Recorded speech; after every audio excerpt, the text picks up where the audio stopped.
And we're going to talk about Pickett's charge, the second wave. Are you ready? Ready. It's text heavy. However, I have excerpts within the text that I'll pluck out, so I won't read the entire text at times. I know how to skim over it. But it's text heavy like my congressional hearings on General Meade was 2 years ago. And there are a lot of good visuals, too, as we go along. Now, Pickett's charge's second wave begins with General Longstreet and Lee's discussion on the morning of July 3rd, 1863. And here we have Longstreet saying to General Lee, somewhere in the vicinity of the Peach Orchard Round Tops area, General, I have had my scouts out all night, and I find that you still have an excellent opportunity to move around to the right of Meade's army and maneuver him into attacking us. And that's a loaded one, isn't it? I do a 3 or 4 hour tour just on that statement alone. But so I have to be very careful not to get sidetracked. Lee replied to Longstreet, pointing with his fist at Cemetery Hill, "The enemy is there, and I'm going to strike him." Longstreet, it is my opinion that no 15,000 men ever arrayed for battle can take that position, pointing to Cemetery Hill. That's the Philadelphia Weekly Times, Annals of War, 1879. Then Longstreet would say in his official report, the commanding general, who's the commanding general? Lee, joined me and ordered a column of attack to be formed of Pickett, Heath, and part of Pender's division, the assault to be made directly at the enemy's main position, the Cemetery Hill. And notice, sometimes when we do history at a higher level, we invert questions or invert evidence to get at truths. And notice what's not being said here. Lee's not pointing his fist at the copse of trees in the angle and saying, I want you to attack the Philadelphia Brigade there. Okay? He's not saying, I want you to break the Union line at the stone wall. He's saying Cemetery Hill. So there's some key words here. And for you to understand second wave, you have to understand that the goal is not the clump of trees and the angle.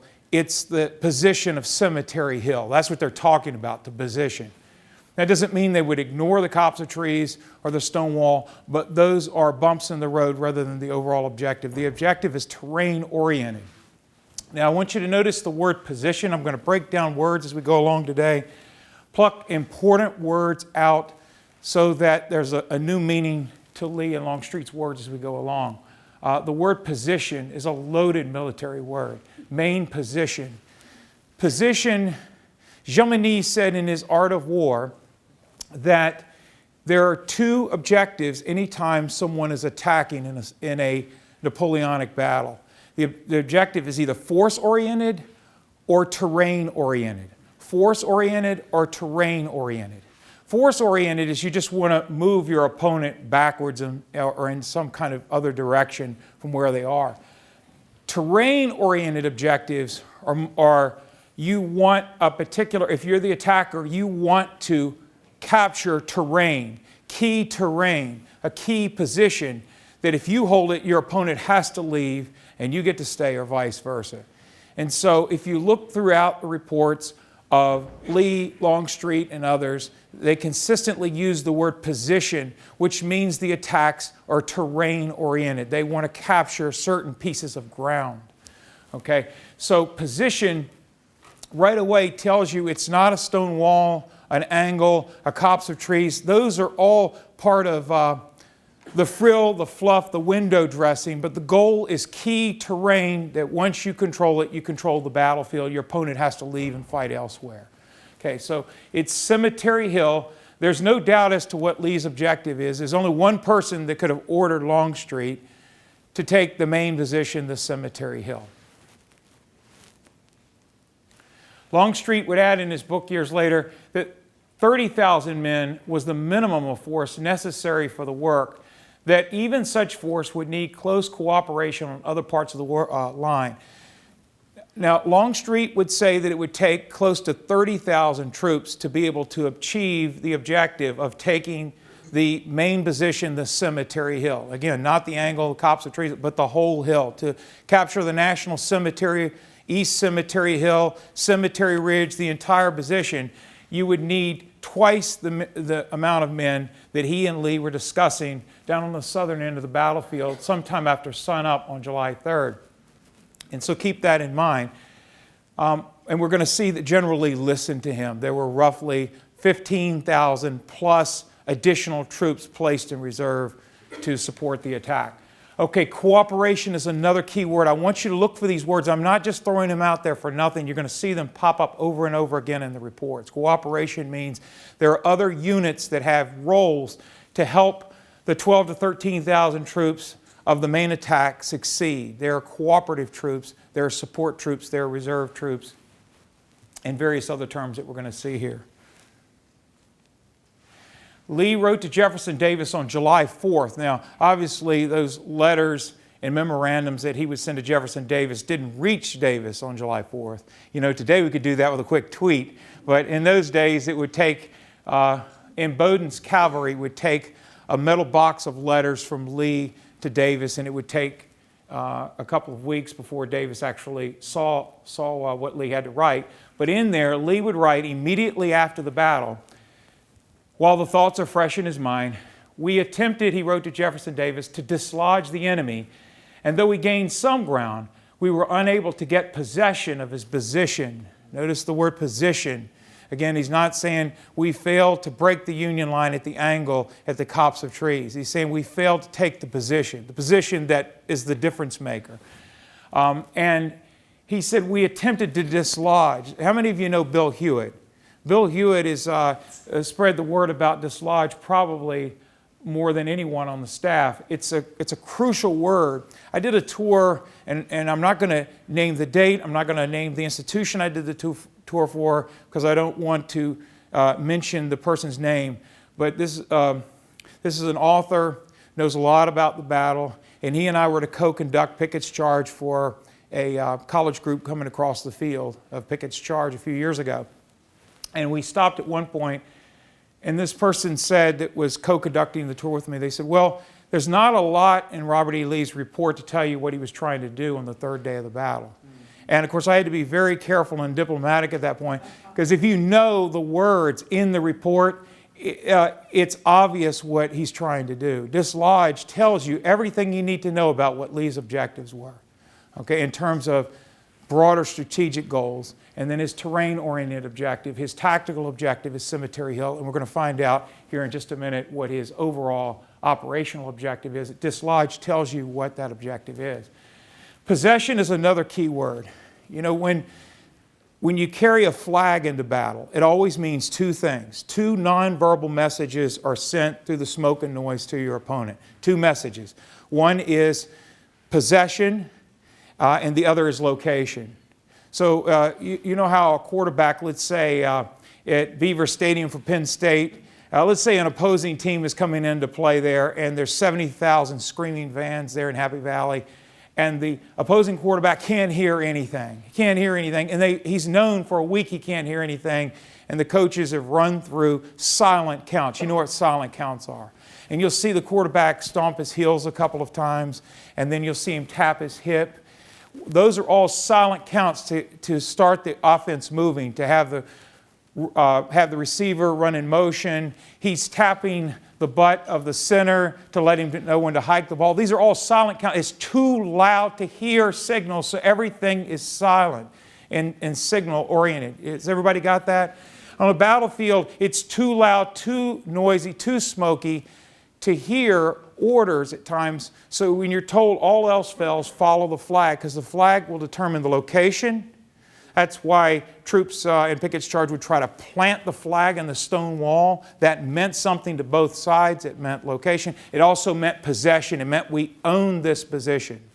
We own this position. When the Marines reenacted the raising of the flag on Mount Suribachi, you know, at Iwo Jima, they hadn't taken the entire island at that point, but they reenacted, not only for a photo op, but they reenacted the raising of the flag so all the Japanese in the valley below could see where the flag was. It was a large flag, and it signaled, we own this island, and it's just a matter of time. Okay, so possession, flags mean possession. Lee says here we were unable to get possession of his position. That is, We're not talking about temporary breakthroughs. We're talking about second waves that secure a position. Possession means to permanently lay claim to something, not attack without any objective beyond. So possession is another key word. Dislodge. We attempted to dislodge, he said. So let's look at what dislodge means. Probably the best visual for dislodgement would be the opposite of that, and that's a log or a fallen tree that's lodged in a river or a creek. Lodged. How many of you have had experience with seeing a fallen tree in a river or a creek? And so you come up to that tree and you need to have that tree float downstream. Let's say that's your objective. Well, it's lodged on the ground. This, for instance, would be your cemetery hill, the main position that lodges the tree. So you have to cut the tree some. And let's go ahead and, if we could, thank you. You have to cut the tree up. You have to maybe leverage it with 2x4s. You might have to bring in a truck and some chains.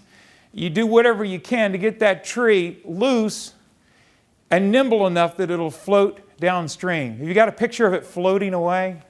All right, that's General Lee's operational objective at Gettysburg. It's to dislodge the Union Army from its main position, the Cemetery Hill, so it floats down the Baltimore Pike Stream. Have you got that? He's trying to dislodge. We failed to dislodge the enemy from his main position.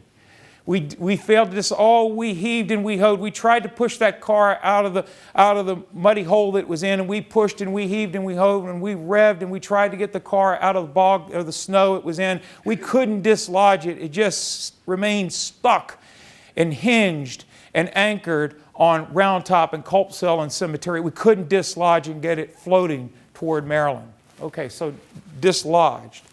Lee said we attempted to dislodge the enemy. All right, there's more meaning to that. So Sun Tzu said in his writings that you show your enemy, you show him two things every time you attack him in battle. You show him the Golden Bridge or the Iron Fence. The Golden Bridge or the Iron Fence.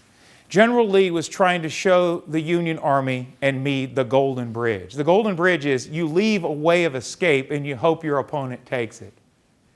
Okay? And if he takes it, for instance, God forbid someone were to walk through that door when it was open a few minutes ago, and 3 or 4 of our law enforcement people surrounded them.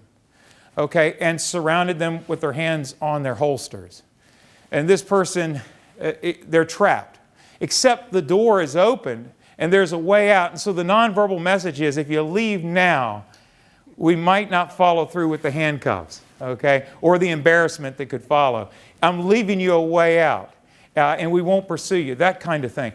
However, if someone comes behind them and closes the door, it's all or nothing at that point, isn't it? And so now the person, let's say that the stakes are really high and they have to survive. They have to survive, and there are people depending on them escaping. Well, now you have a fight on your hands because it's all or nothing. The door's closed and they're surrounded. Robert E. Lee surrounded the Union Army on 3 sides, but left the escape route open all during the battle. And that's because he wanted the Union Army to take the invitation to leave. And I'll explain more. That's what dislodgement is about. You want your opponent to leave. General Longstreet wanted to show the Union Army the Iron Fence. The Iron Fence is to maneuver around somewhere south of the Round Tops, ideally, and block the path to Westminster, where the main depot was, where there were 4,000 tons of medical and food supplies by the 3rd day of the battle, and also the road to Frederick City and to Washington, D.C. He wanted to block that, set up defensive ground, knew the Union Army would have to attack, like someone closing that door. They would have to fight to open that door to Westminster and to Washington. That's an all-or-nothing proposition. That's drawing a line in the sand.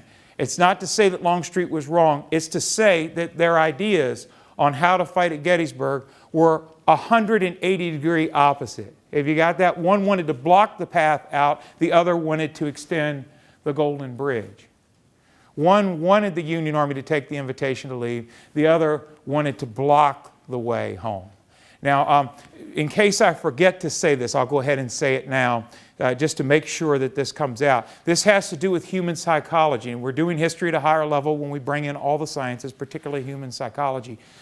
Human psychology in this instance applies in that if an opponent has a way out, and I've already hinted at this, but if they have a way out, they might take it.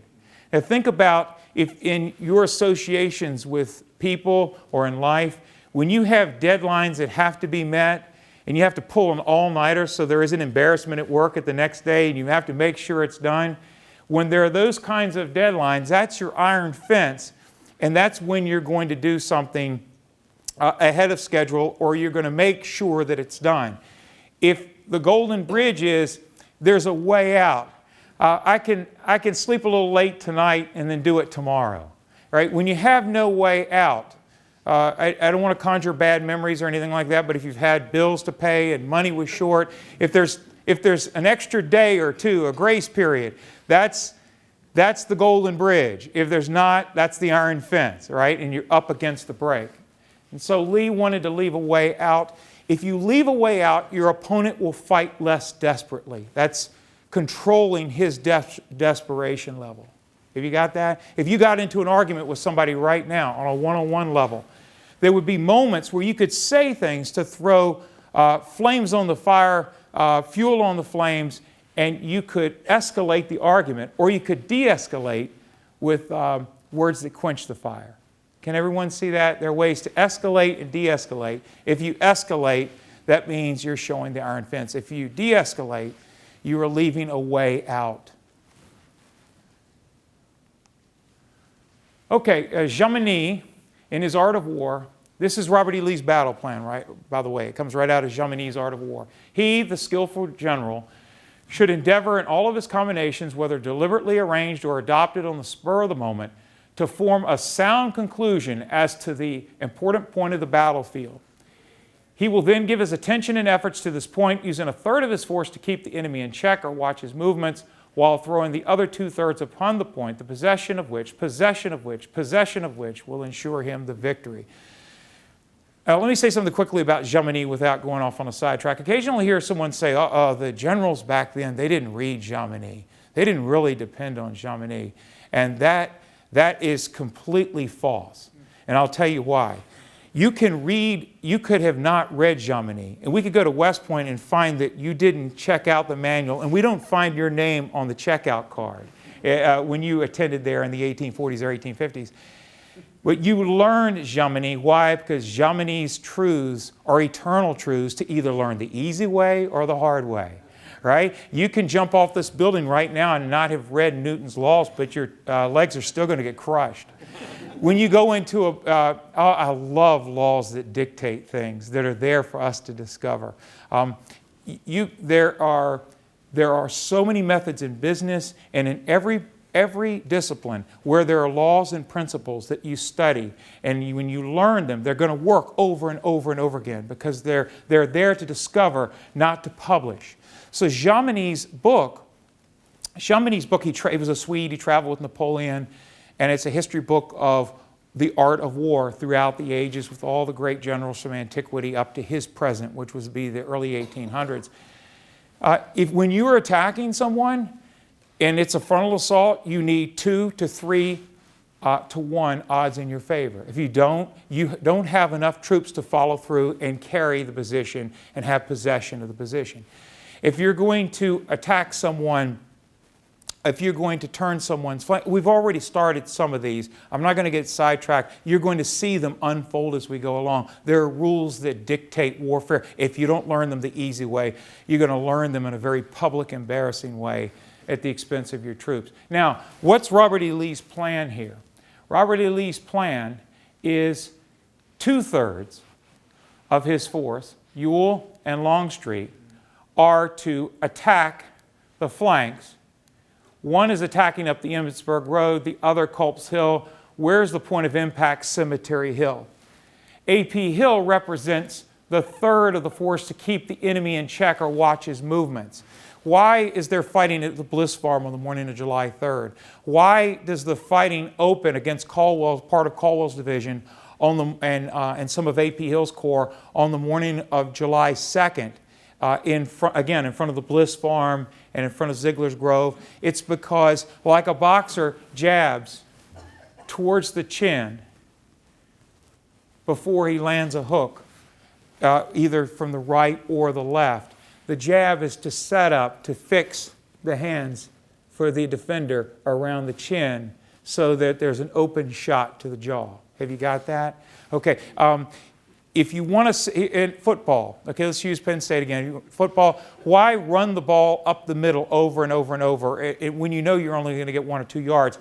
It's to cause all the lanes on the defensive line to close in and contract so that you can run around the outside. But the only way you cause the defense to contract so you can go around the ends is you have to go up the middle like jabbing at his jaw to set up the right or the left hook.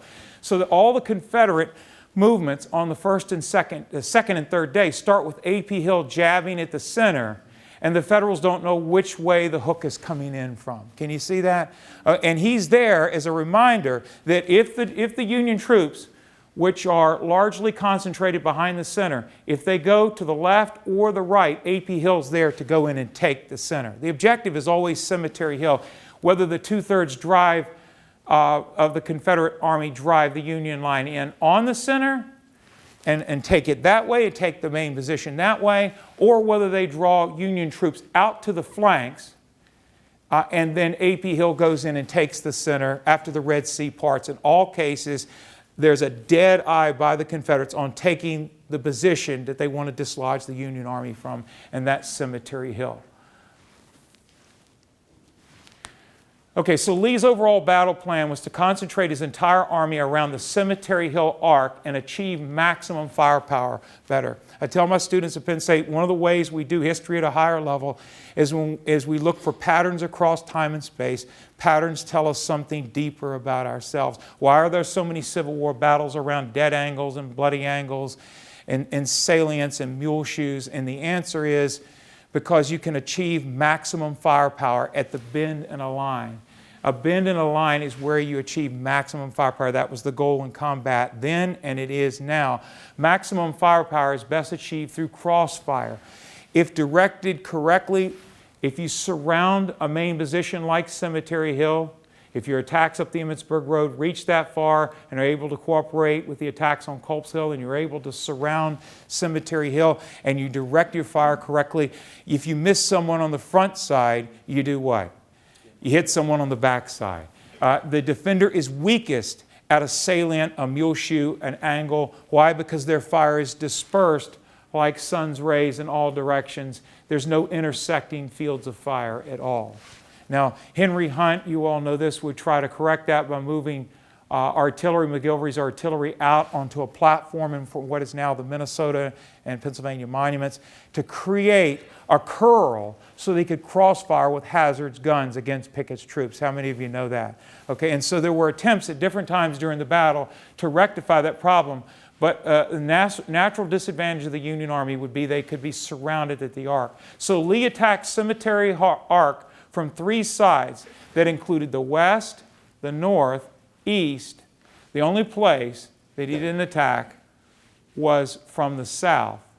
That's because Lee left the southerly escape route open. He left Meade the Golden Bridge and hoped he would take it. Now, this is a little bit off track, but I have to mention it. It's critical, and it is that if General Meade took the invitation to leave and retreated to the next water railroad hookup, which would be along Pipe Clay Creek, Maryland. And there were some variations on that at Littlestown and some other places. But had he taken the invitation to fall back to the next place that would sustain him logistically and still cover his main supply depot at Westminster and cover Washington and Baltimore, if he took that invitation, oh, it's only a 12 to 15 mile retreat to Maryland. You can do that logistically.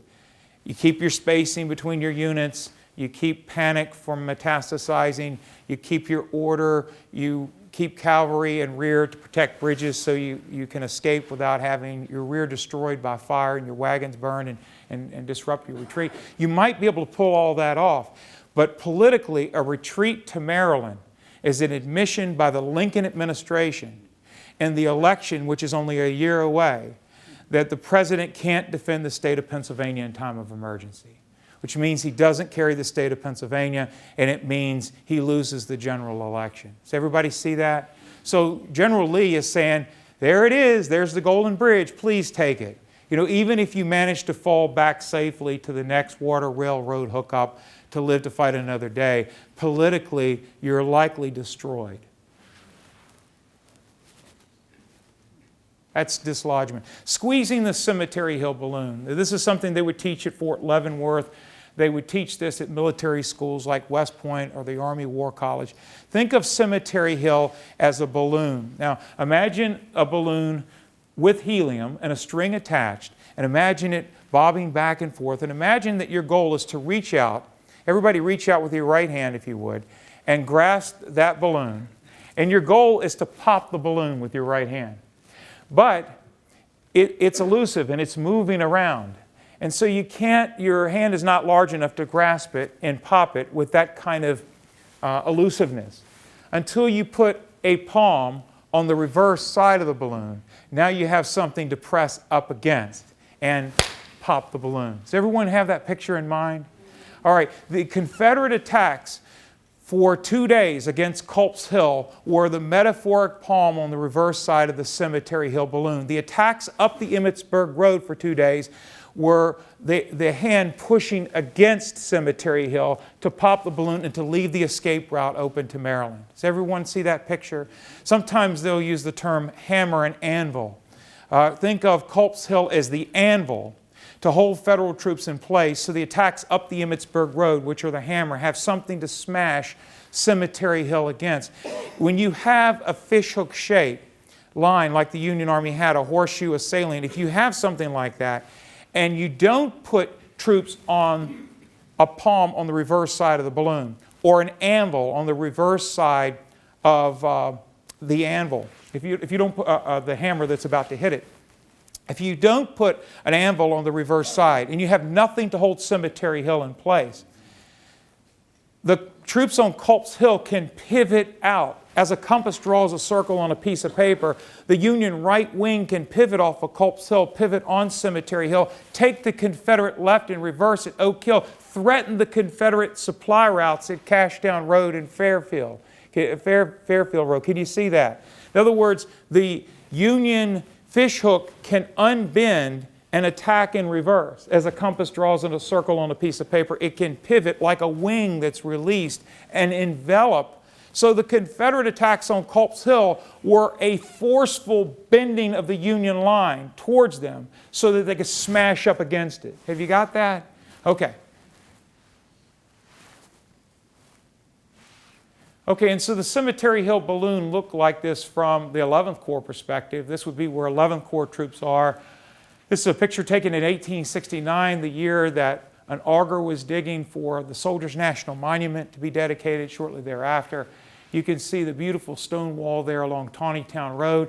In the distance, you can see a racetrack, an old racetrack, probably a dog racing track, perhaps a horse racing track, that appears sometime after the battle and before this photograph was taken in 1869. Did any of you do that tour with me in 1998 where I got soaked in the rain taking people through that race course?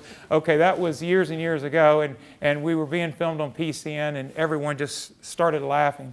And then you can see the Lutheran Seminary in the distance and Seminary Ridge, and we're going to talk about where you see the racetrack. This is called Long Lane today. And we're going to talk a lot about troops that were there for a second wave to move in and take Cemetery Hill. This is one side of the Cemetery Hill balloon. Another view of West Cemetery Hill, looking from the Minnesota Monument to the southwest to the Emmitsburg Road and what appears to be the Emanuel Trossel Farm, which no longer stands. That would be across from where McDonald's is today. I'd love to see a foundation put there, you know, something just to mark it there. And then this is East Cemetery Hill, a view of East Cemetery Hill looking towards the German Reformed Church, looking towards the fields where Hayes and Avery made their attack against Albert Ames' 11th Corps troops on the second day of the battle against East Cemetery Hill. Today we divide them up and call them East East Cemetery Hill and National Cemetery and Evergreen Cemetery, but at the time it was not carved up like a pie. It was all one big hill. It's the same hill that Buford and Reynolds and Hancock all saw as the key position on the battlefield the first day of the battle. It was the point where the roads connect, the Emmitsburg Road, Tawnytown Road, the Baltimore Pike, all dovetail there. So you had to control that hill to control the concentration of your troops on the roads moving from Maryland to Pennsylvania behind that hill. I did a tour there a few years ago in the mid-90s, and I got a blow-up of this poster board version of this view, and when I did, took out a magnifying glass and looked real close and found in here abattis. Abattis are what would look like sharpened pencils stuck in the ground. Did you know the 11th Corps cut into the trees along the Baltimore Pike here and created field fortifications? Harry T. Hayes, who commanded the Louisiana troops, talks about crossing over the abattis as they charged up the hill on the evening of the 2nd. That's just bonus material there, but it was fortified. Culp's Hill is not the only place on the battlefield where there were field fortifications. So this is the Cemetery Hill balloon. And so Cemetery Hill, you know, one of my dreams is to see someone with some kind of computer program recreate Cemetery Hill the way it looked at the time of the battle. If that were to occur, I don't think we would talk much about Round Top or other positions on the battlefield. I think we would be as impressed as Hancock and others about the key position and why it had to be held, why Howard and Hancock and others fought after the war over who claimed that it was the key position. So it's the Cemetery Hill balloon. Now, it gets better, and this is the off season for me, so I don't have the same energy levels, so I could hit a wall at some point. Right now I feel pretty good though, so let's just keep going here. I'll have my sea legs probably towards the end of June, but anyway, July 3rd, Longstreet writes in his official report for July 3rd, orders were given to Major General Pickett to form his line under the best cover that he could get the enemy's batteries, and so that the center of the assaulting column would arrive at the salient of the enemy's position. General Pickett's line to be the guide. Not a lot of people know that. It was not Fry, according to Longstreet. It's not Fry. It's not Pettigrew. It's Pickett is the guide. And to attack the line of the enemy's defenses, and General Pettigrew, in command of Heath's division, moving on the same line as General Pickett, was to assault the salient at the same moment. Okay. Now this is a very, very important point. Couple of very important points. One is the term salient. You're going to see with the maps that I show you that are going to continue to pop up that the salient that represents the key position on the battlefield is Cemetery Hill. Salient is a curved, horseshoe-shaped position. The salient for Longstreet is not the Stonewall angle. That comes into existence as the salient, or a definition of a salient in the 1880s during the Memorial period. The salient that Longstreet's talking about is hitting one side of the Cemetery Hill balloon while Ewell hits the other side via Culp's Hill to try to take it in reverse. They're talking about salient. They're talking about a salient big enough for 30,000 troops to be involved. The angle that's out there was big enough for the Philadelphia Brigade and some reserves to come up, and for Armistead's brigade, but it was no more than a brigade-size objective. If you really want to take it, you send 2 brigades. The Confederates had many, many, many brigades, as you're going to see here. They had a mile's worth of width and breadth of troops. And so the salient here he's talking about. Now, one way we can get at that is, he says, General Pickett's line to be the guide and to attack the line of the enemy's defenses in command of Heath's division. He's saying Pettigrew is to move on the same line with Pickett.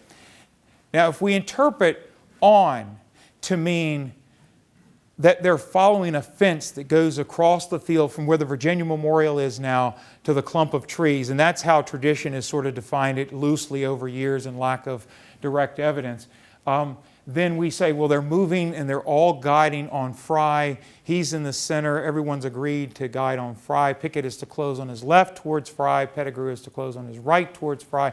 And Fry's guiding on this fence, which ultimately leads to the trees. You don't find any of that in the Confederate reports. There's no mention of that at all. They're talking about the main position, the cemetery hill, the key position.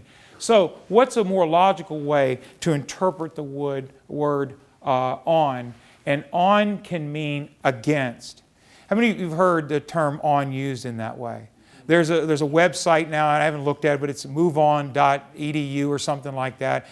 There's also, you've heard advancing on the colors, right? You've heard of on to Richmond. You've heard of marching on Gettysburg. That's in several of the reports. Or marching on the Capitol. You've heard that. On in all those instances has nothing to do with standing up on something or being literally upon it. It on means against or toward, onward. So if you're moving on, if I were to say to you, all right, just move on, move on. You would all know what that meant.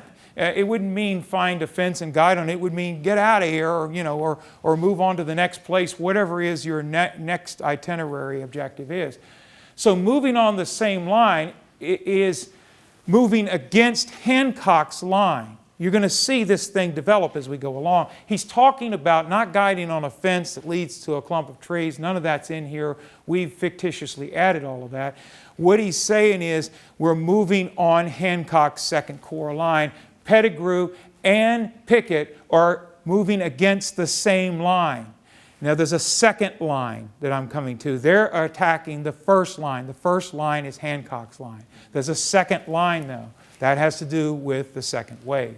Okay, so they're moving on the same line.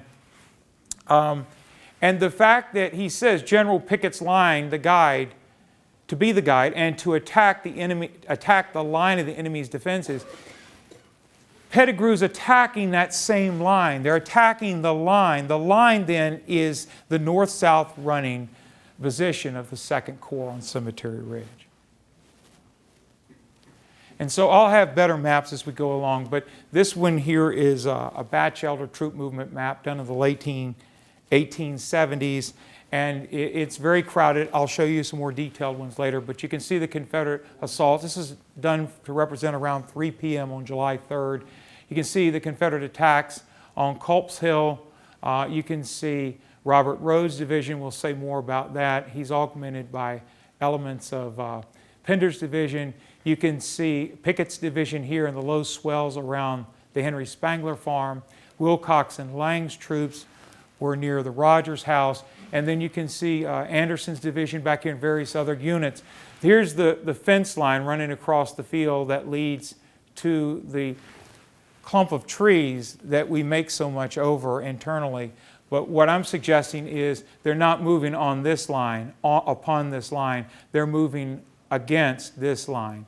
And Pickett and Pettigrew are moving against it. What's the salient? The salient is the bend, well, the start of the bend in the Second Corps line as it relates to the 11th Corps line, and the overall salient is the bend in the fishhook. Can you see that? That's the salient that they're trying to take. We're talking about a key position that decisively ends the battle. It dislodges the Union Army. It gets the tree floating downstream. A stone wall doesn't do that. Is the stone wall part of the overall mosaic? Yes, obviously. Okay, now the copse of trees come into, as we talk about second wave, they come into focus here at this point. One of the earliest photographs taken of the copse of trees was in 1882. It was not commonly photographed until the 1880s. That's the memorial period when veterans were coming back in large numbers, like you go to your high school reunion around the 20th and 25th more than you would before or later. There's something about the mystic chords of memory at 25 years, as Carol Reardon would teach in a memory class, history and memory class at Penn State. By the way, buy Pickett's Charge, History and Memory by Carol Reardon. It's the best book there is on memory. But this notion of photographs being taken of the copse of trees, that doesn't commonly start into the 1880s. Let me say a little bit more about the importance of the 1880s in memory. Classic cars are not considered classic until 20 years.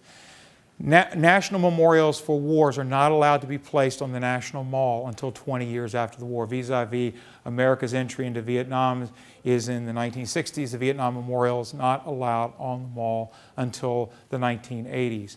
The cyclorama was painted in the 1880s. The ORs come out in the 1880s. 30 new monuments were placed on the battlefield a year in the 1880s. 1880s is the period of warm, fuzzy feelings where everyone wants to come back and remember the best and forget the worst. That's when reconciliation starts. Now, the copse of trees start to be photographed at that time. And that's not very big for 1882, is it? That means it's had 19 years to grow since the battle, and that's all the bigger it is. And this is the earliest known photograph we have of the copse of trees. Looking up from the Emmitsburg Road, you can see it here and several other trees around it. Not very large, and again, this is, 16 years after Pickett's charge, and that's how high it is. And then people have questioned over the years whether those trees could be seen on a smoke-covered field by 30,000 troops, particularly if you're talking about a second wave. But even if you're talking 12 to 13,000 troops on a smoke-covered field with undulations, rises and falls and ebbs and flows of the ground and all the noise, you would want to pick something that everyone could see, right?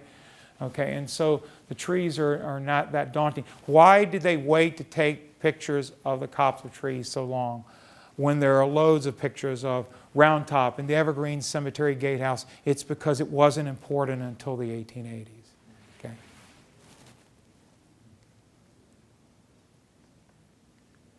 Okay, so and when does it start to become important? In the 1880s, when the term high watermark really gains traction, when there's a reunion between the Philadelphia Brigade and Armistead's Virginia Brigade, which leads to warm, fuzzy feelings between the two. The ice starts to break and reconciliation begins, and by 1892 there's a monument calling the area the high water mark.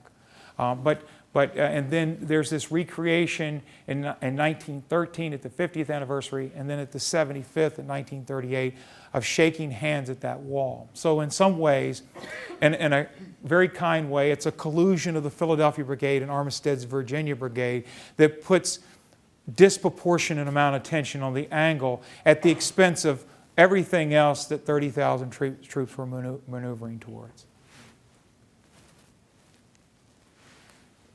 Now, Ziegler's Grove, if you wanted to pick a group of trees that everyone can see on the field at the time, it was Ziegler's Grove. However, Ziegler's Grove by 1874 was a shadow of itself for a couple of reasons.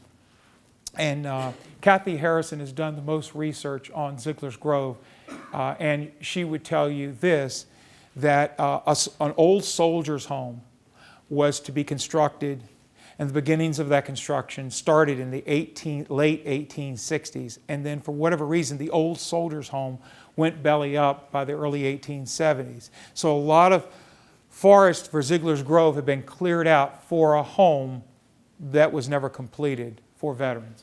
Also, these trees were probably diseased from incoming shells. There was a lot of crossfire aimed at East Cemetery Hill from Benner's Hill and from Hospital Hill, from the railroad cut north of town, from the seminary, as well as shots from the Peach Orchard, and the crossfire point would have been Cemetery Hill. That's where all the crossfire was coming in. That was the common denominator for all crossfire. And Ziegler's Grove would have taken shells from every direction, not just from west to east.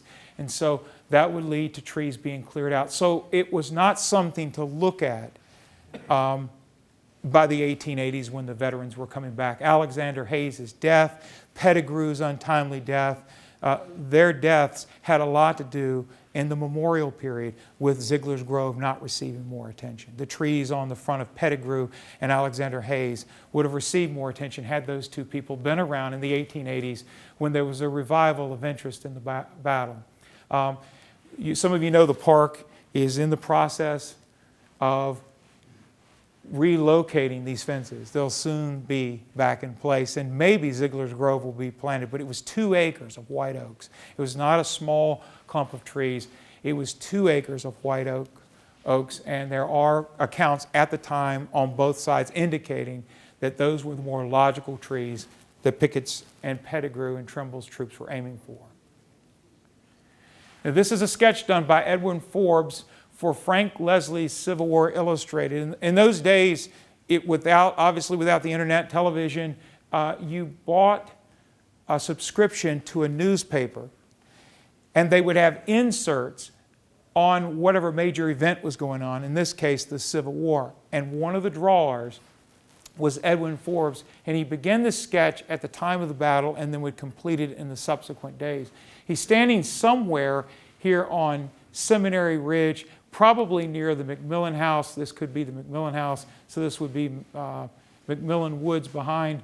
And he's looking out across, and it's really interesting. You know, you couldn't take photographs of moving objects in those days because the lapse time on photography was so slow that even if a horse moved his head, it blurred the photograph. How many of you knew that? So sketch artists, photographers didn't show up for several days after a battle because they had to make sure everything was still. But sketch artists could take pictures, could draw scenes in action. And you can see here, this could very well be, Chuck, this could be Wright's brigade. It could be maybe Posey, which is part of Richard Anderson's division. It's one of these reserve units that is going to probably come up, if it's Wright, will come over to the Wright's Georgians and support the right rear of Pickett's division. But these are one of the reserve units. Remember, supports, reserves, cooperation, second wave. These are units that will be going forward to help cover the flank in just a minute. You can see Pickett's troops coming in from the right oblique. And you can see Marshall, Fry and Marshall and Joe Davis and others. Here's Ziegler's Grove as it looked at the time. The copse of trees would be somewhere in here. You can see where the National Cemetery would be today, and this is all Cemetery Hill, the Cemetery Hill balloon. You can see the Cemetery Hill is also partially eclipsing Culp's Hill and Wolf Hill in the background. Isn't that fantastic? A snapshot of the way it looked at the time. And again, the position, the main position is Cemetery Hill. Culp's Hill itself, no good, heavily wooded, right? If you were to mass 8,000 troops in Culp's Hill, your opponent could attack you successfully with 2,000 and get away with it. And why is that? Because with the 8,000 troops that are firing, most of those volleys are going to be absorbed by the thick timber and reduce your force to whatever you thought you made it better than your opponent. A smaller force can fight in a city and city streets. They can fight in a forested area because timber, and then in the former example, city buildings can absorb all the fields of fire and stop the density of the fire. So Culp's Hill, Round Top, wooded, not key position. Cemetery Hill, wide open. There's nothing to block your field of fire. It's the main position. Okay, now Philadelphia. And if you were, as you look at this sign here, my wife's an art teacher, so I try to bring in visual things. We have two parts of our brain. And so Philadelphia, if you look at that sign, that's not the city of Philadelphia. It's rather a what? A sign telling you if you continue this way on 95, for instance, you're going to be in Philadelphia. Here's the actual city, right? So one is a sign promising if you continue in that direction, you're going to find Philadelphia. But the sign itself is not Philadelphia. And I would say the same thing to keep in mind when you leave here today. When you look at the copse of trees or Ziegler's Grove, remember that trees at best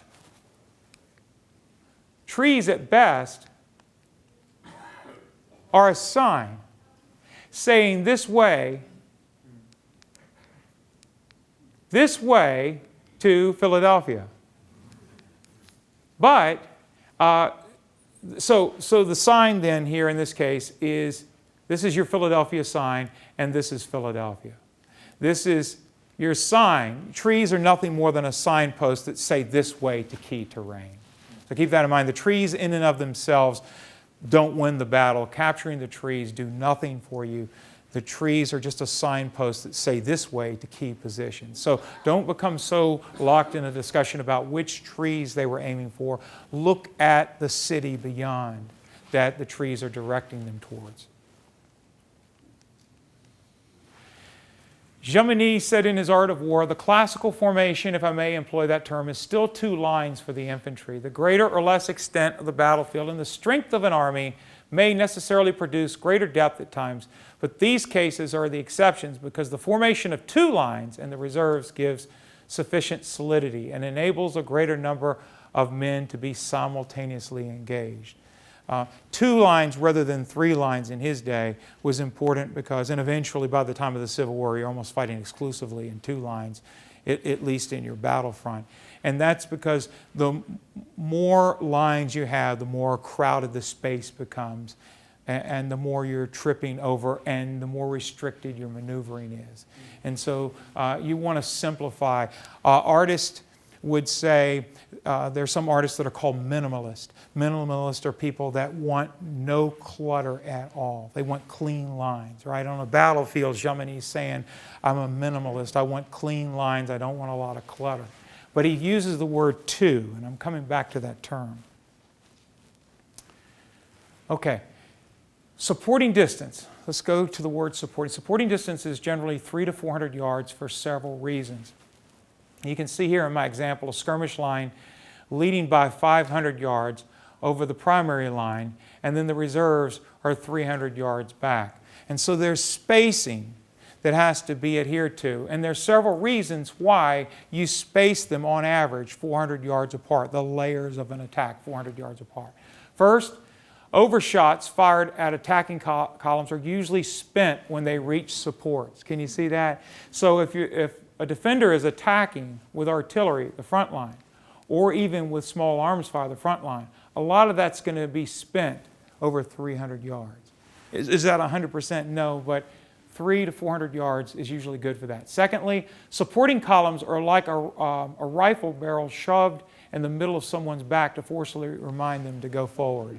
You know, if you've got reserves that are following at supporting distance and you're in the front lines and you turn, you're thinking about running, you turn and look, this snowplow is following you and it's going to keep pushing you forward. If you ever had to confront something or someone, hopefully not, but you look to see who's behind you, and if the people behind you are leaving you, that's not a good thing. You know, you want them to be behind you, and if they want you to go forward and they're trying to make an example of you, they might even have a broom handle in the small of your back pushing you forward, making sure you don't come back. And so now, then another reason why you have supports 300-400 yards behind is 300-400 yards is the distance for panic to dissipate in the event of a resounding repulse. Now, people are not real comfortable with this, so I won't linger on it. But, you know, veterans have PTSD and that kind of thing, and it has a lot to do with when you're in battle, cortisol and adrenaline is released in your head.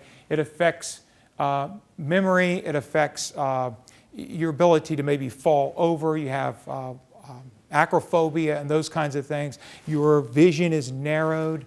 It's a chemically altered state. Your memory is not as clear. You have veterans that are in veterans hospitals now talking to psychologists for years because they can't remember something that's not meant to be remembered logically. Okay? In any case, 300 to 400 yards is the distance for panic to dissipate if the front ranks are routed and they retreat to rally on the next line. Did you know that panic, if the distances were too close, let's say 50, 100 yards between front lines, second lines, then panic can metastasize the second lines and destroy them too psychologically without a shot fire. Can you see that? That's why spacing is critical. But 300 to 400 yards, panic would dissipate. So these are the kind of things that Jomini talks about. If you don't read Jomini, you're going to learn these things the hard way. Right? And so Jomini doesn't have to publish these rules of war for them to be true. The distance of 300 to 400 yards can be also closed quickly to cover breakdowns or exploit whatever advantage is gained. So you don't want to be too close, but you want to be within supporting distance so you can close quickly. Keep that in mind later on when you're doing a first aid tour and the ranger talks about Pender's division suddenly moving forward and Heath's division lying down and Pender passing in front of them. Or Tilton and Schweitzer trading places with Caldwell's division in the wheat field. One set of units lying down and the other pushing forward, that they're keeping their spacing separated and they're trying to share the same space and reduce panic. Okay, and so you need those distances. Now, there are historians on university staffs throughout this country that study structures and systems, business systems, railroad systems, automobile systems, carrying systems, packaging systems. Systems are a form of study, so are structures. And so human structures, physical structures.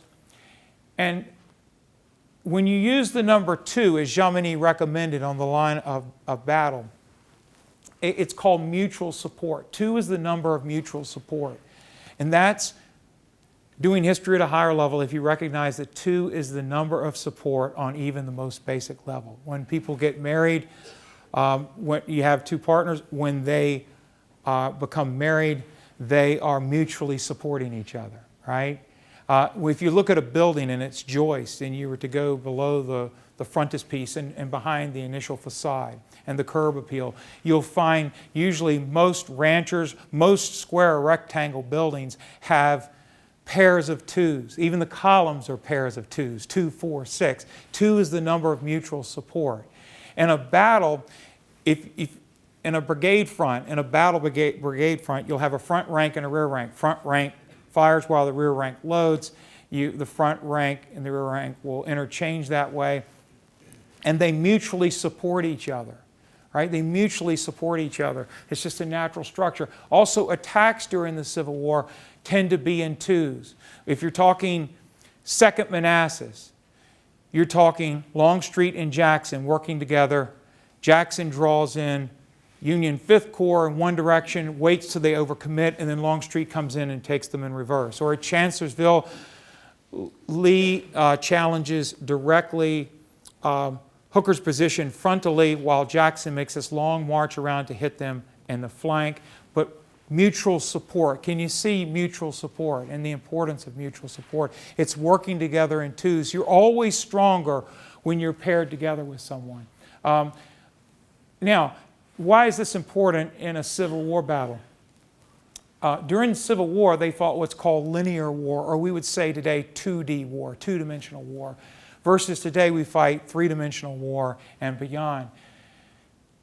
Gettysburg constitutes 2D war. World War II represents the first fully 3D war. I'm teaching a course at Penn State now called The World at War, and we're in the middle of World War II now. We're looking at the 20th century for a 4-month period, but we're now in the middle of World War II, and we're looking at how World War II, in part, was the first 3-dimensional war.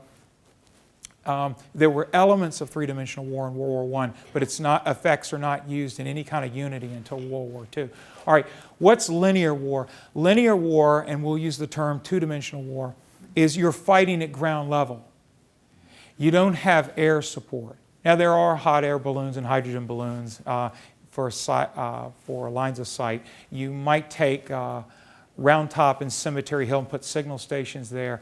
But this is the era before smokeless gunpowder by 30 years. So there's a thick, heavy smoke on the field. And when a battle starts, you can't see from an aerial perspective in 3 dimension down on your opponent. So when attacks are coming at you, this is critical. If you get this, you'll never be the same. You'll never see this battle the same, nor will you see any other Civil War battle or Napoleonic battle the same again.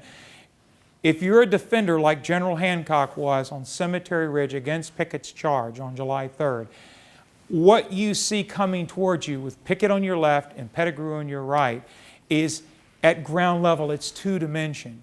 You don't know which attack has layers of depth to follow through and which one is a thin veneer decoy.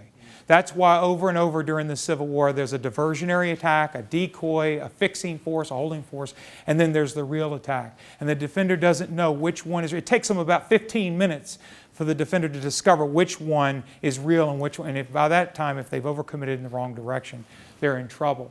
So that's during the Civil War. Then you have 2-dimensional war. By the time of World War II, when you have planes flying over and bombing cities and industrial centers in the rear of the lines, now you have 3-dimensional war. It's much more difficult to conceal something out in the open moving towards your opponent.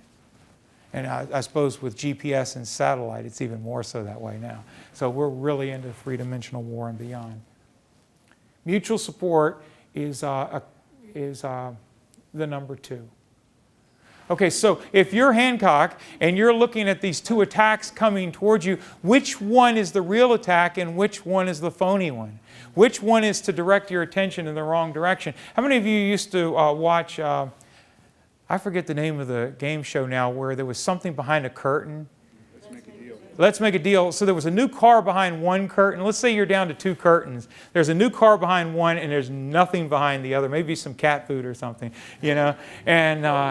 And so you have to decide which one. It's a 50-50 chance, right? That's how it is if you're General Hancock in linear war with two forces coming at you, 2 divisions coming at you from 2 different directions. One coming at you directly, that's Pettigrew, and one coming at you from an angular diagonal direction, which is Pickett's oblique attack. You don't know which one has the car behind it and which one nothing behind it. Can you picture that? Okay, and so that's what we're looking at here. How many of you have been going down the highway at a certain speed, maybe 55, 65 miles an hour, and your wife or husband says, you have to take this exit, and it's too late and you missed it and you have to go down another 2 exits and then circle back? That's how it is in a battle too. You can overcommit in the wrong direction and it's hard to double back and you're going to lose valuable time. And in a battle, you've got to guess right the first time. That's why there's so many. So erase the thought of trees at all. Just think of Pickett and Pettigrew coming at the Federals. Here be another demonstration. It's worth it taking a moment to do it. Think of it this way. I probably will shatter the mic doing this. But let's say that I want to take you all in reverse. Okay, I want to come at you flank-wise. So I'm going to put a decoy force here. Think of this as General Pettigrew. Look this way, hey! Whee! And then once you're fixed by all the noise looking in that direction, then the other attack is coming in a flank sort of way. That's Pickett, Pettigrew. That's the whole idea of trying to throw your opponent off and send him in the wrong direction. And it would be very important if I knew where I put my clicker. There it is. Okay, here we go. I got a little too excited there. Okay. Okay, and so Jomini says, from the preceding facts may be deduced the following truth, that the most difficult as well as the most certain of all means the assailant may use to gain the victory consists in strongly supporting the first line with the troops of the second line, and these with the reserve, and in a proper employment of masses of cavalry and batteries to assist in striking the decisive blow at the second line of the enemy. For here is presented the greatest of all the problems of the tactics of battle. So these are key words here: reserve, supporting, second line. We've been talking about mutual support. Not only do you have 2 lines within a battlefront, you have the reserves that are coming up are also in 2 lines, and your reserves usually consist with your attacking lines to make up mutual support of 2. All right, the decisive blow is at the second line of the enemy. So your defender that you're attacking also has a second line. So you can't just attack what you see. You have to predict that he's going to have reserves too, and you have to have your reserves come up in a proper way to carry through and take his reserves beyond. Can you see that? Think about the first day of the battle when Heath's division pushed forward against 1st Corps, and then at some point beyond Herbst Woods, they hit the ground. That was one way to allow reserves to pass you. The reserves would step on their rear and across them. That is Pender's division.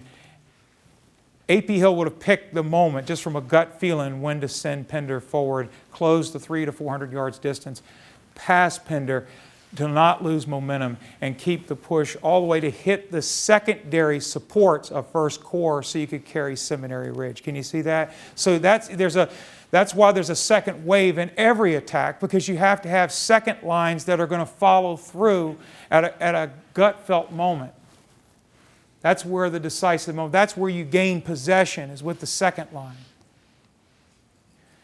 All right, we're going to go through these quick from the reports.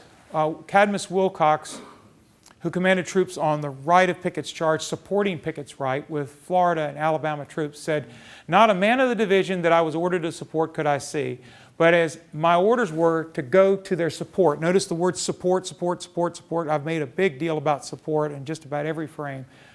"On my men went down the slope." And you can see the smoke here. This is where Wilcox and Lang's troops would have been in support of Pickett's right flank. Now, they ran into the rear of the Vermont Brigade here, who flanked Pickett's troops. I'm presuming everybody knows that story, but that's what he's talking about, support. And by the way, Wilcox and Lang's troops were lying, you know where the Rogers house is? That would be across from the Klingel farm along the Emmitsburg Road, the far right flank of Pickett's charge, near Spangler Lane. Those troops of Wilcox and Lang, Alabama, Florida troops, were lying down on the reverse slope. That would be the western slope of the Emmitsburg Road Ridge, opposite the Klingel farm. So Pickett's troops, Armistead, Kemper, the others, Garnett, Kemper, Armistead, could walk through them and step on them and walk over them. And then Wilcox and Lang stood up and followed them at 300 to 400 yards.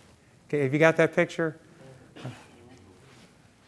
When you have crowded space, you have to be creative that way. I'm sure I'm running out of time. Let me look here, and if we do, we'll adjust and just speed it up here. Okay. Okay.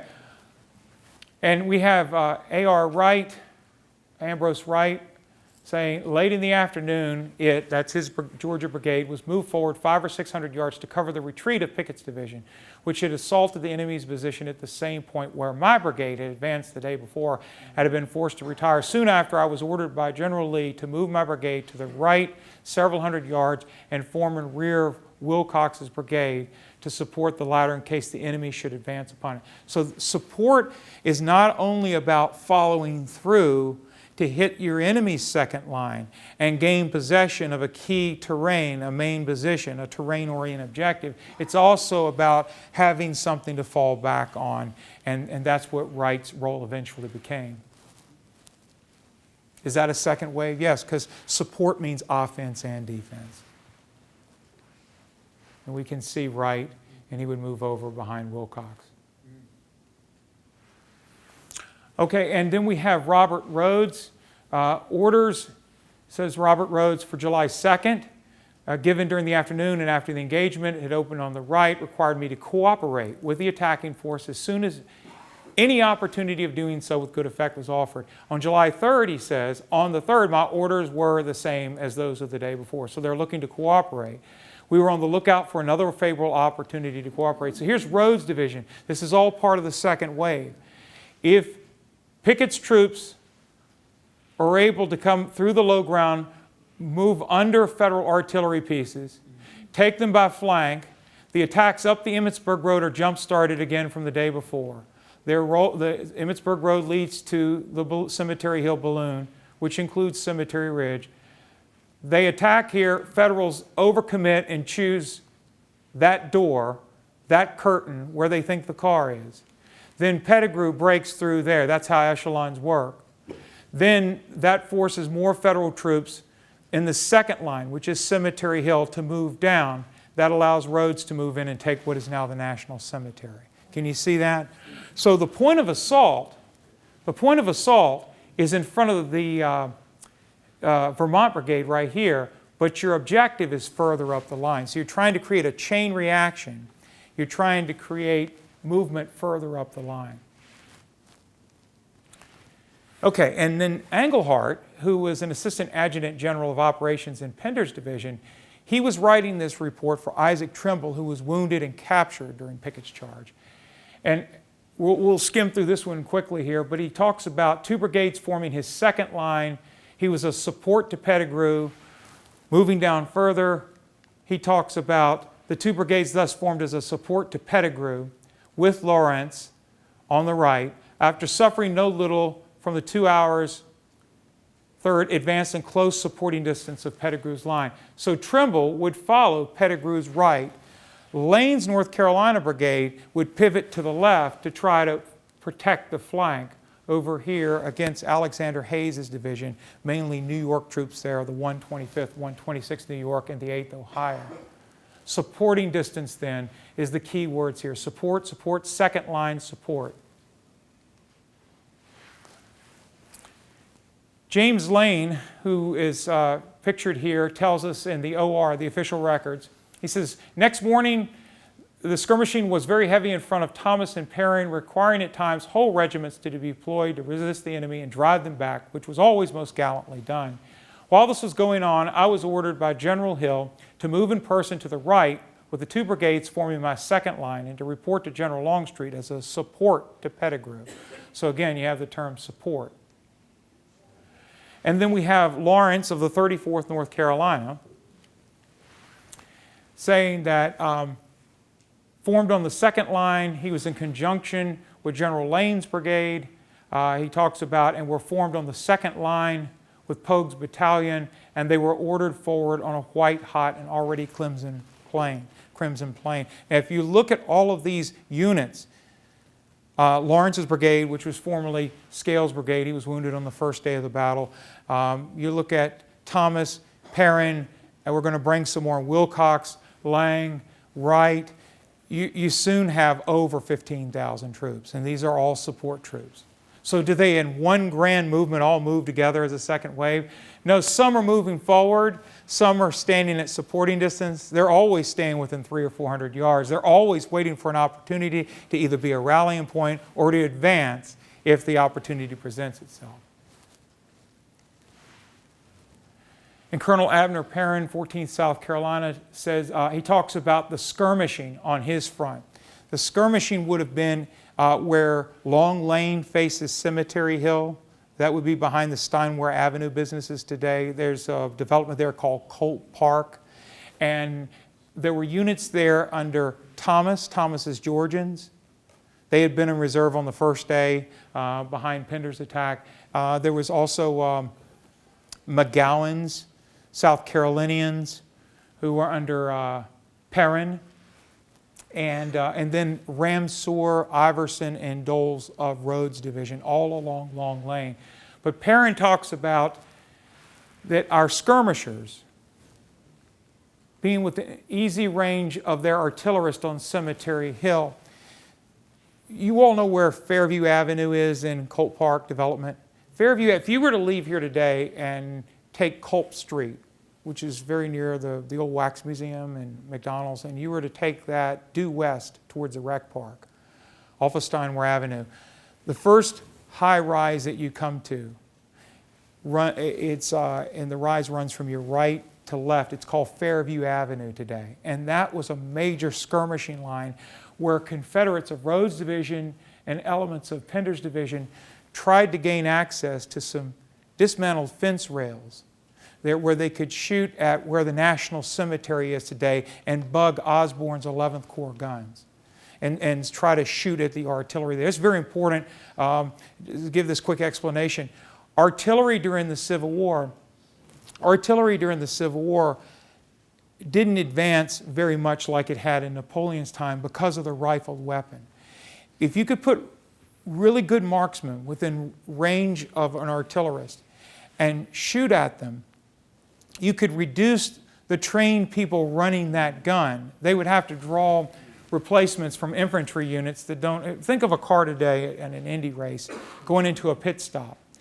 And they have a 14-second pit stop. And that's what it takes to win, right? To have 4 tires changed and the windows clean and the turbo fuel put in there and the jack put under so you can replace the wheels and the tires. If you got that picture? All right, now if you were to remove the people that practice all week and run that car and just take some people out of the stands and put them in charge, you're not going to have a 14-second pit stop.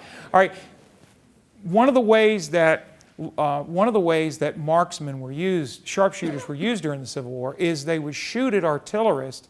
So if you eliminate people who were trained to fire 3 or 4 shots a minute, and they have to start drawing in from the crowd, metaphorically speaking, then you're going to reduce their effectiveness once a bombardment and the main attack starts. So that's what the Confederates were doing all behind what is today McDonald's and Friendly's and those businesses along Steinway Avenue. They were shooting at Osborne's 11th Corps guns, shooting at Woodruff's guns. Remember, Woodruff was shot in the back while he was helping to load there in Ziegler's Grove. shooting at them to try to reduce their effectiveness for the attack that was coming. And so he's saying that his support role then, Abner Perrin's support role as part of the second wave, was to keep constant pressure on Federal artillery. Okay, and so as kind of a review here, you have Pettigrew, you have Lane and Lawrence, that's part of Trimble. And we have Anderson back here. We'll mention Anderson before we're done. We see Lane's North Carolinians pivoting. Do you know where McDonald's sits today on Steinway Avenue? There was a knoll there that's no longer, the knoll was almost as high as this room, and it's been truncated to create McDonald's and the parking lot around it. But that knoll was used by the 8th Ohio to circumvent Lane's brigade, get around behind them. They captured some of their flags. The knoll became cover and concealment to disturb the Confederate flank, and that's why Lane's brigade had to move that way. The battlefield was bigger than what is part of the political boundaries. And then we have we also have Richard Anderson here. He says, July 3rd, I received orders to hold my division, readiness to move up in support if I should become necessary. The same success at first and the same repulse attended this assault as that made by my division on the preceding evening. Now notice first and second. Keep this in mind. The troops advanced gallantly under a galling and destructive storm of missiles of every description, gained the first ridge, were unable to hold it. That would be Cemetery Ridge, the area we would call the stone wall today. Gave way, fell back, their support giving way at the same time. Now notice what he's saying is that they gained the first ridge. Joe Davis, whose Mississippians attacked on the far left of Pickett's charge, Pickett, Pettigrew, Trimble assault, on the far left near where the Bryan farm is today and where the Emanuel Trosa farm used to be. He says the right of the division, owing to the conformation of the ridge on which the enemy was posted, having a shorter distance to pass over to reach his first line of defense, encountered him first in close conflict, but the whole division clashed up to his first line of defense, a stone wall behind which the opposing infantry was strongly posted. So he's telling you, as is Anderson, that there's a first ridge and a first line, and that they broke into the first line. I don't have Robert E. Lee's fuller January 1864 report, but in there he told Jefferson Davis in his final report, he said, we gained their works, but then he says we were not able to move beyond that. And so he's telling him we didn't, the second wave never fully reached the second line of defenses. So notice, isn't it important when you read these reports, the key words first, second? Hopefully, if you haven't noticed this before, notice it again in the future. And then Anderson tells us, as we narrow down to, I think, our last 4 or 5 slides, Anderson commanded Wilcox and Perry's brigades. And so he says, Wilcox and Perry's brigades have been moved forward so as to be in position to render assistance or to take advantage of any success gained. Is that a second wave or what? That's support. Okay, by the assaulting column, and at what I supposed to be the proper time, I was about to move forward Wright and Posey's brigades, when Lieutenant General Longstreet directed me to stop the movement, adding that it was useless and would only involve unnecessary loss, the assault having failed. Now, Longstreet might have been right on this. This is not the emphasis of the program, whether Longstreet was right or Lee was right. I always stay away from that because I don't know. But I'm distinguishing here that Longstreet put the brakes on the second wave being fully implemented, unlike Pender passing Heath on the first day or Caldwell passing Tilton and Schweitzer or Barnes Division on the second day in the wheat field. That second line never pushed through to hit the defender's second line. Has everybody got that? I then caused the troops to resume their places in line to afford a rallying point. All right, that's the second role of support troops. If they don't go forward, they stay at a safe distance. We talked about panic and controlling that, and so they become a rallying point for those that are falling back. A.P. Hill said Anderson had been directed to hold his division ready to take advantage of any success which might be gained by the assaulting column, that's Pickett and Pettigrew and Trimble, or to support it if necessary. To that end, Wilcox and Perry were moved forward to eligible positions. That would be the Emmitsburg Road, just north just south of the Cavalry buildings. The assault failed, and after almost gaining the enemy's works, our troops fell back in disorder. The enemy made no attempt to pursue. Okay, well, that's kind of not a complete correct answer.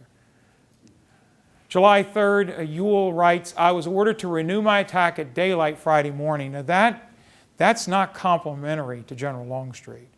If all of these attacks are supposed to be working together along the entire Union line, and Ewell is telling you he was ordered to renew his attack at daylight, that would mean Longstreet and Hill were ordered to be ready at daylight, right?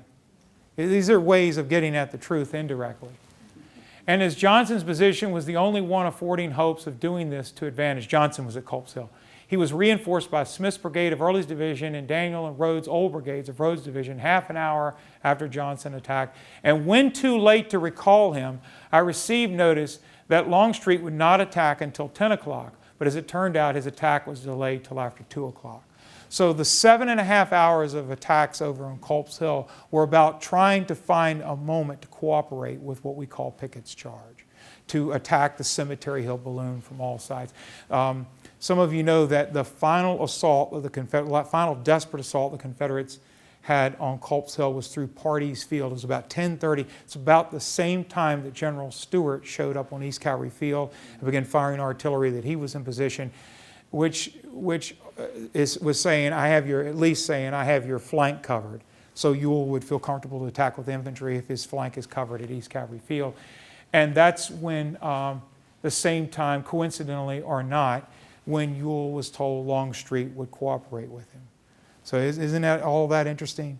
The Culp's Hill attacks then were not just sideshows, they were cooperation, support.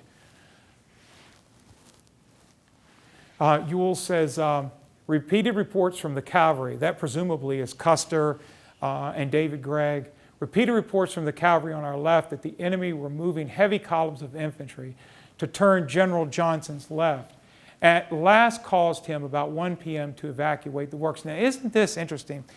There are reports from the cavalry that Federal columns were moving towards Johnson's left at Culp's Hill.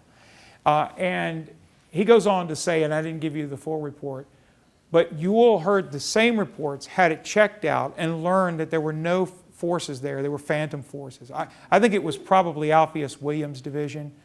But in any case, the reports were exaggerated at the very least. So he says, General Johnson finally took up a position about 300 yards in rear of the works he had abandoned, which he held until dark. Now this is important because what he's telling you is Johnson fell back from Culp's Hill, according to Ewell, not because Slocum and Williams pushed them off of Culp's Hill, but because there were reports from Federal cavalry, reports from Confederate cavalry, that would be Stuart. There were reports from Stuart that Federal troops were about to flank them via the Baltimore Pike. Isn't that interesting? A different perspective. It's a different perspective. But they don't completely disappear to the Confederates. They fall back 300 yards. That would be where modern East Confederate Avenue is today. And why is that? It's two reasons. One, so that Johnson's mere presence facing Culp's Hill keeps 12th Corps from shifting over to repulse Pickett, Pettigrew, Trimble. See, so you can cooperate without firing a shot, can't you? You just stand there, right, and keep an eye on them and make them realize if they move, then you'll move again. And then another reason, too, why you fall back 300 yards is once you break contact, now you can be redirected in some other way.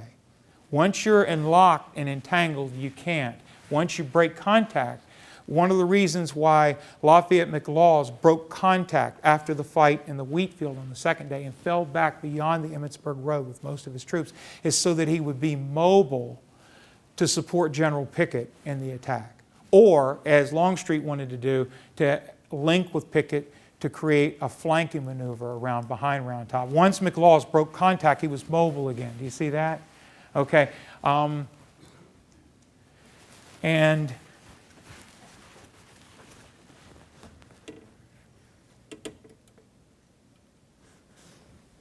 here's the problem when you never do a program before. Okay. And this is a map. Some of you walked this with me this past summer, and I want you to see, this is a Batchelder map done in the late 1870s of troop positions and troop movements. And you can see many of the things we've talked about. But notice here, this is about 3 p.m. when Pickett's troops are already fully engaged. You can see Rhodes' division waiting for a favorable opportunity, Anderson's troops getting ready to move forward in part here and in here. But you can see Johnson's division, Ewell's corps, they've broken contact. And if the Cemetery Ridge line breaks, they can be directed to block the retreat. Can you see that? They're no longer entangled in the timber of Culp's Hill. They're now mobile. Keep that in mind.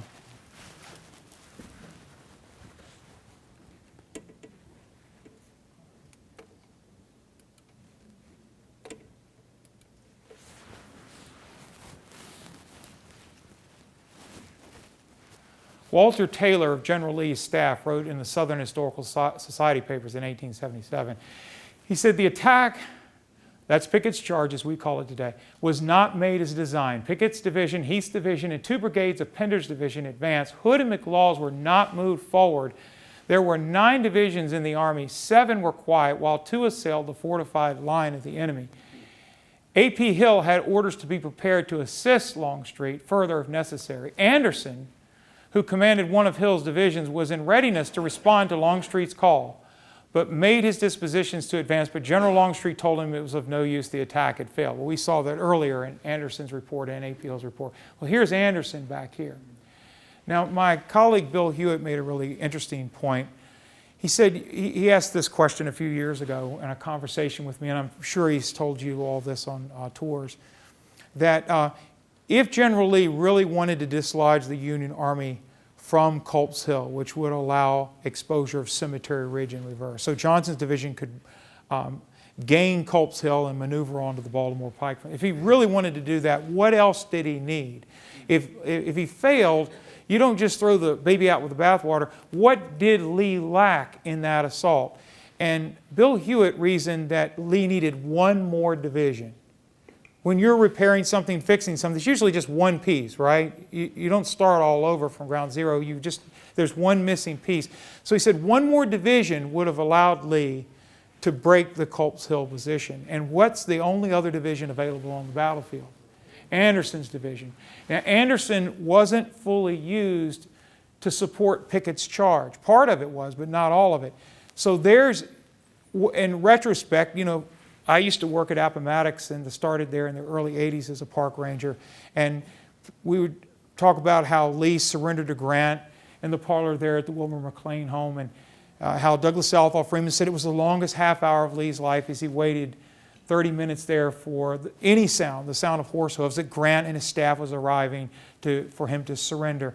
And Freeman said during that period, Lee would have thought back across the entire war and of decisions he wished he had back, like Pickett's charge. Now, if you're Lee rethinking this thing years later, thinking, was it a total wash or could I have tinkered with it and made it work?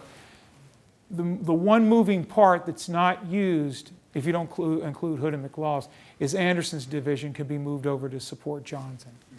And is that enough? It might have been enough to take the position. It might not have. But all you need is one side of the Cemetery Hill balloon to break.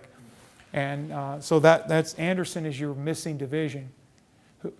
And we see here the VMI cadet, formerly VMI cadet, later staff member Walter Taylor of Lee's staff. This is Walter Taylor writing, had Hood and McLaws followed or supported Pickett, and Pettigrew and Anderson have been advanced, the design of the commanding general, that's Lee, would have been carried out. The world would not be so at loss to understand what was designed by throwing forward unsupported. He's meaning that more troops should have been thrown in. Against the enemy's strongholds, so small a portion of the army. Had General Lee known what was to happen, doubtless he would have maneuvered to force General Meade away from his strong position by threatening his communications with the east. Now that's showing your enemy the iron fence, right?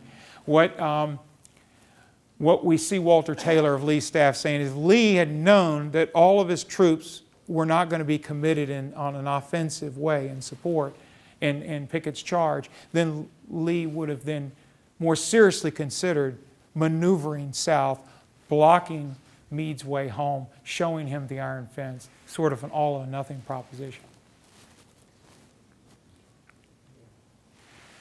General Lee wrote in his official report, General Longstreet was delayed by a force occupying the high rocky hills on the enemy's extreme left. That's what positions. Little Round Top, Big Round Top. From which his troops could be attacked in reverse as they advanced. His operations had been embarrassed the day previous by the same cause, and he now deemed it necessary to defend his flank and rear with the divisions of Hood and McLaws. Now, that's Lee writing to Davis in his official report that the reason McLaws and Hood did not go in to support this attack is because Longstreet was worried about the Round Tops. And that's very understandable why Lee put all of his cavalry over here to support Ewell, to be in support, to harass the retreat. And what was Stuart's role? His role would have been not to come up behind Cemetery Ridge. It would have been, and I know some of you in the room feel the same way, but the logical way of looking at Stuart is his role would have been to come down from the Hanover Road, burn the several bridges between here and Pipe Clay Creek line. So you have 6,000 federal wheeled vehicles trying to escape on the Baltimore Pike without fences. And then if you're cavalry, you set fire to all of those wagons. And it blocks the way out. Can you see that? And so the cavalry then creates panic in the retreat. Does that mean that Stuart would have achieved that? No, but that's what his goal would have been. And so if you're Longstreet, Hood and McLaws don't have any cavalry. Why? Because Lee put all his eggs in one basket for the pursuit as part of the supports for taking the second line. Can you see that? And for the Golden Bridge escape, which is the way out that he hoped the Federals would take. That left Longstreet without any cavalry to find out what was behind the Round Tops. And so he decided to keep McLaws and Hood to guard his flank. He might have been right, but I want you to see that that's why Hood and McLaws didn't go in. So as we conclude, our theme this year has been Reconstruction, right? And so I was asked as I was preparing, how can you relate this to Reconstruction? And I was, I'm always looking for a way to do at least one talk on the battle itself. Every year I try to find one way to talk about it, no matter what the theme has been. I found creative ways to do that. And people love that. People love this place. And I've always found that it went over well with the appetite that people have. So, but I'm still trying to tie this in with Reconstruction themes. So how can one tie the second wave into a rebirth, reconstruction, reconciliation theme, which is our theme this winter? Simple. It is done by understanding that high watermark of the rebellion is a theme of Reconstruction. The monument was put there in early 1890s, 1892, 1893. So such a theme allows room for Confederate courage in the face of impossible odds. We've talked in my last lecture about the lost cause emphasized many things. And one of the things it emphasized was that the Confederates fought courageously against overwhelming logistical odds. And you've heard that over and time and again. It allows, does the high watermark monument, for the Confederate courage in the face of impossible odds without acknowledging the Confederacy as a separate country. So you can acknowledge Confederate courage, bravery, honor, and valor without acknowledging the Confederacy. To acknowledge a second wave is to give second thought to an illegitimate nation. Did you all know that, hey, I wrote that myself, did you all know that the official records of the War of the Rebellion, which have all the reports, and I've quoted them over and over here, that have all the soldier memorandums and accounts and so forth, participant accounts, did you know that they, along with all the official federal documents, many of them compiled in the 1880s related to the Civil War, do not call the Civil War or the war between the states or anything else? What does the federal government officially call the Civil War? The War of the Rebellion. Now, we would call that, it's a negative term, and I don't mean negative as a dour thing, but it's negative in that it's saying, for those that have ears to hear and eyes to see, that the South's nation is never officially acknowledged. So it's a high watermark of the rebellion. So if you're talking second wave, you're talking about keeping the notion of a nation alive. And so there's no place for that in a war of rebellion that was put down soundly with the defeat of the charge. And then my conclusion statement. However, when one practices the discipline of history, there is a different responsibility, which is to separate tactics and strategy from emotions about Gettysburg's central place in the defeat of the Confederacy. The question of supports, reserves, conjunctions, cooperative brigades, first and second lines of defense, along with references to possession, dislodgement, and main positions, is a separate issue from the moral rightness of the Union cause. Thank you all for coming out today. I'll see you in the summer.